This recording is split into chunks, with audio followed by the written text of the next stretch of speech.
అందరికీ నమస్కారం అండి. ఇవాళ మన వీడియో మామిడికాయ పులిహోర అండి. ఇదిగోండి, నేను మొత్తం మామిడికాయనంతా తురిమేసుకున్నాను. ఇప్పుడు మనకు కావాల్సిన ఐటమ్స్ పచ్చిమిర్చి, కొత్తిమీర, ఉప్పు, ఈ మూడు కొంచెం మిక్సీలో కచ్చాపచ్చా వేసుకుందామండి. వేసుకొని చిత్రాన్నం తిరువాతకు వేసుకుందామండి.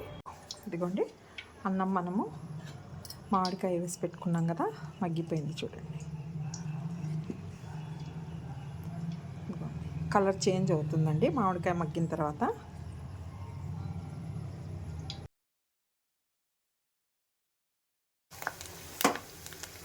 ఇప్పుడు మనము ఈ అన్నం మొత్తము ఇందులో వేసి కలుపుకుందామండి. అంత బాగా కలుపుతామండి. ఇవ్వండి, మొత్తం కలిపేసుకున్నామండి.